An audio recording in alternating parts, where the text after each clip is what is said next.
Hey guys, you're with Cam148 Rex, and I'm here with YellowBandage, and we're doing this little limited edition sort of thing we're going to call it. And this is with these really high-tech mics. So say hello, Sam. Hello, everybody. I'm YellowBandage. Yes, and he has brought along this awesome... Cheap. Yeah, awesome and cheap sound production sort of unit with proper mics and everything. So our... the way we talk should be a whole lot more clear. Yeah? It's just a little bit nicer than the camera microphone that we normally have going on. Exactly. So we're going to do a normal podcast as well today, but we thought we might have a little muck around with these mics, because I've never used these before, and Sam knows what he's doing. So yeah, we thought we might have a little bit of fun and upload it to YouTube. So I'm really excited. These are so cool. It's just for a bit of fun. I have not been allowed to use a microphone like this since grade 6 when I had to run assembly. Microphones are good fun. Microphone recording and playing around with your voice. It is good fun. Yeah, I can feel it, especially when there's a weird red fluffy thing on the end of it. Yep, that's just to ignore the fact that you're a very loud talker. Yeah. Now, Xbox. What are you Xbox. playing at the moment? Well, we've just been playing Tom Clancy's Rainbow Six Vegas 2 and Borderlands. Which I'm discovering the Rainbow Six is quite a fun game.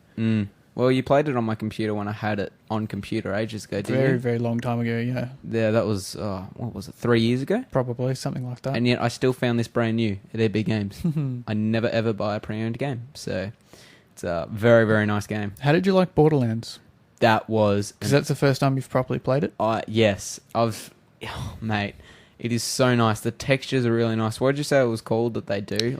Because they do that thick out. I believe that one of the graphic design ideas behind that is called self-shading. I'm not exactly sure how it works or what's involved in it. Yeah. But I personally, being slightly artistic, I love the art design behind that game. Yeah.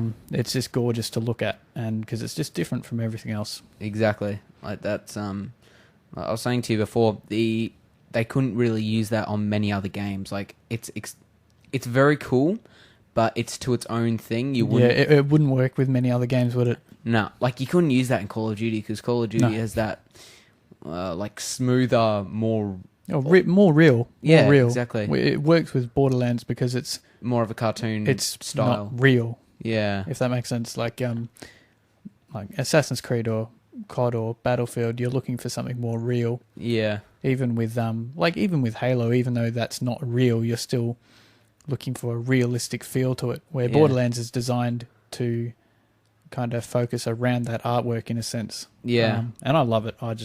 I've been addicted to it for the last few weeks. Ever since I saw it in EB Games, I thought I'm getting that. So yeah, very good idea. And you got the Game of the Year edition, didn't you? I did indeed. So I got all the DLCs on another disc, which I'm yet to plug in. I only just finished the main campaign, so I'm yet to plug in the other discs and what is that? 4 expansion packs in one? 4 expansion packs and a map of Pandora. Which I found is very cool. I've got the map and I have a look at it to see where I am and see what's coming up.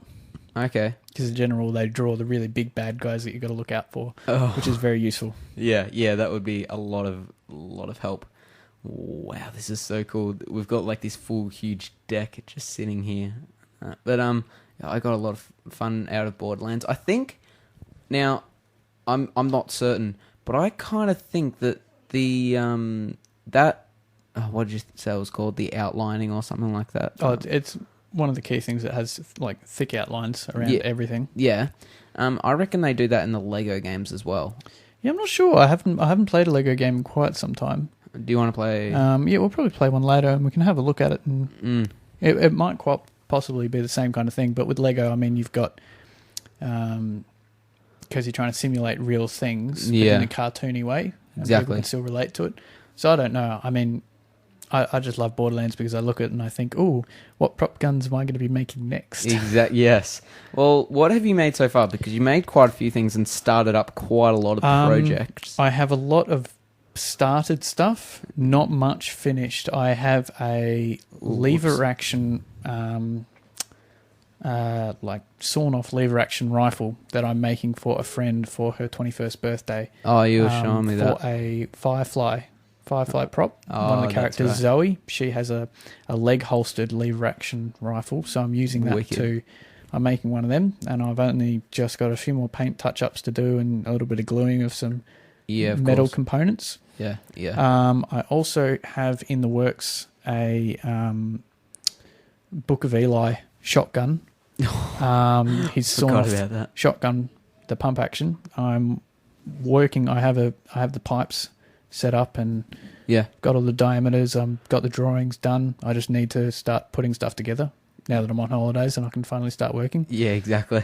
And after that, don't know. Oh, I need to make a holy hand grenade of Antioch for a friend of mine from Monty Python. You know what you should do? You should submit a lot of these things to... I went to this museum for design and technology, and like with a VCE class for art, and we had a look at all these designs that people made and made all these portfolios, and they submitted them to this museum, and there was some really cool stuff. They made this sort of camp, like a cage sort of thing where a missile, like they like made a missile that could fire off from within this cage and it would open up and close and all that. Some people used, I think it was quite a few programs, including Cinema 3D or 4D, something like that. Oh, that's quite cool. And they made all these like game covers. Yeah. Some people made designs for like skateboards, all that sort of stuff. I've been thinking this is the sort of stuff that you should give a go. Very much so.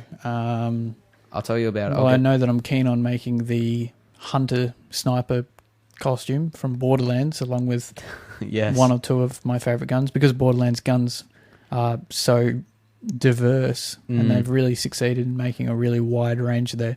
I'd love to build a collection of as many of them as I can kind of muster, because a lot of them are based off the same they're all based off like a core design and then slightly modded for each different version. Right. So it'd be very easy to make lots of them, because you just make the different components and put the different ones together. Oh, okay.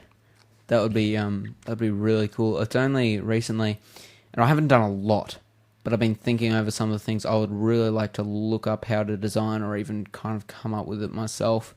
Like, for example, and this is something a friend and I worked on. He came up with the whole idea, then he showed me how to make it. Was how to make a hidden blade for Ezio. However, it's made just of pens and pencils, but it has the same sort of construction where if you flick out your wrist and hold it down, like this, the tube for the ink in like a red pen would flick out, and yeah, you could like have it sitting there, like with this thing sitting out, and be like, oh yeah, it just feels so natural and Assassin's Creed like. It's really cool, and the hidden blade is like the quite like the holy grail of prop making. The hidden blade is something to really truly master as far as prop making goes. I know a lot of guys put a lot of hours and research into and different designs into trying to make it. I've seen so many like tutorials on YouTube on how to make a hidden blade, or what they're quite scary actually, what some people come up with, and you think, wow, someone could be walking around the street wearing that thing and you have no idea. Yeah, exactly. It's quite scary. Hopefully, they don't do the whole assassination thing on you, because you're kind of screwed. I bet you they can do a running assassination as well. Oh, Assassin's Creed 3. Yeah. Exactly. Yeah. I'm quite keen for that to come out. October 31st, everyone. I reckon we should probably talk more about that in our... Two dates for your calendar, podcast. October 31st and November 6th. Yes. Halo 4. Halo 4. So when that comes out, I know that I'm going to be occupied for a couple of days at least. Pre-order the limited edition. Make sure you have a gold membership and a good amount of space on your console, so you can do Spartan Ops, and the limited edition comes with a whole load of stuff as well, like DLC packs. Why do you need space on your console? For Spartan Ops, so you can download the missions that they provide. Oh, because that's episodic content, isn't it? It is, and they release one episode every week, and each episode comes with like 5 chapters or something, and about one a day. Yeah, Green Skull from Ready Up Live, who I mentioned in my previous podcast, he said that they're like 15-minute missions each one. So you've Oh, got really? about an hour of entertainment by playing those. And everybody says, there's a rumor going around that that it's only multiplayer. However, you can play it on single player. People just advise that you do it on multiplayer though, I because see. it's just like Firefight in the fact that you can do it single player, but it's not as fun as mowing down enemies in multiplayer. So Firefight is quite good fun. I have many good memories of playing on Reach with just completely spec'd up with unlimited ammo and top shields and the amount of achievements you can just cheaply get, like getting the Killionaire or Killionaire. It's quite good fun, that one. Yes. So yeah. Actually, speaking of Halo, we should totally play some Anniversary later on once we've done this, because we definitely will. That I haven't bought that, but I'm dying to, because the amount of memories it brings back of playing on the computer back in the day. It's crazy. Back when the battle rifle actually had some strength to it. Yeah, or do you mean the Magnum pistol? No, the rifle. The fully auto one. Oh, yeah. In the newer games, it kind rifle, of lost its strength. Oh, the assault rifle, not the battle rifle, sorry. That's the I know what you mean. Three-shot one. Yeah, but yeah, the assault rifle with the 60 bullets in one. Yeah, it's got 60 bullets, and you think, wow, why did they spec it down so much in the next few games? They put down a lot in Halo 2, like the power of the pistol, the amount of ammunition you could have, and Halo 3. Yeah, it came back in ODST though. Yeah, which was nice. It was a very different feel, the pistol. But yeah, so this is well, another game that's coming out that has been kind of overshadowed by Halo and Assassin's Creed is Medal of Honor Advanced Warfighter. What? I didn't hear of that. There's a new Medal of Honor coming out. Did you play the one that came out last year? Do you mean just like it was just called Medal of Honor? The most recent Medal of Honor. No, I've never ever played it. I should bring it over and play with you. It's quite good. It feels like Battlefield 3 because it's made by EA, so it feels very much the same. Okay. But at the same time, it's got its own kind of feel to it. It's very good fun, and I enjoyed it greatly because it wasn't quite Battlefield 3, but it wasn't as newbie as COD. So no, it's not quite as fast and just reaction time based as COD. So it's still quite good fun. And I'm very, very. The missions and the campaign were really well thought. It wasn't long enough by any stretch, but it was good fun. Yeah, I heard that. I can't wait for the new one to come out. So what's it called? Medal of Honor Advanced Warfighter. Advanced Warfighter. Isn't that what the Ghost Recon game was called? Ghost Recon Possibly. Advanced Warfighter? Or no, was that's it called Advanced Future Warfare? Soldier. No, Advanced Warfare, sorry, because it's GRAW. Yeah. Ghost Recon GRAW. Advanced Warfare, yeah. Yeah. Okay, that's right.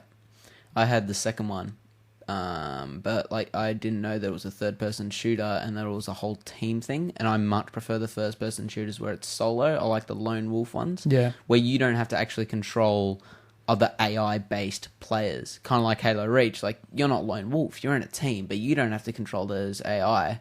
They're invincible and they'll do whatever they've been programmed to do. In Ghost Recon, on the other hand, you have to tell them what to do, and I didn't like that. I ended up giving that back, but I ended up just getting it for free at a deal with EB Games, like on a sale. So I was like, oh, okay, well that's a free $4. So anyway, yeah, that's all right. I mean, something that ticks me off a bit is games are slowly falling towards the whole third-person shooter, like over the shoulder, which I hate. I despise over the shoulders. First person just so much better. I reckon so. I mean, Gears of War, I could actually handle the third person. I think Gears of War had a whole different feel. Gears of War doesn't appeal to me. I don't really. Oh, don't you? I'm not attracted to it that much. Oh wow, we're almost out of time. Yeah, I know. It's actually felt a whole lot quicker not having the topic list. Yeah. Typically, we're just thinking, okay, have we got enough time? All right, but just let it roll. Exactly. I need to do this a little bit more often, and I probably need to get this whole. You need to get your YouTube set up there. You need to get your YouTube set up properly so that we can record longer ones. It's all right. We can cut some time out the front of it, and because you still need to put your intro on it, don't you? Yeah. Little song. Oh, I don't have a little song. You should do a little song. That'd be funny. Okay. We should make a little song. All right, we got to end it there. But we should wrap up. Thanks for listening. Goodbye.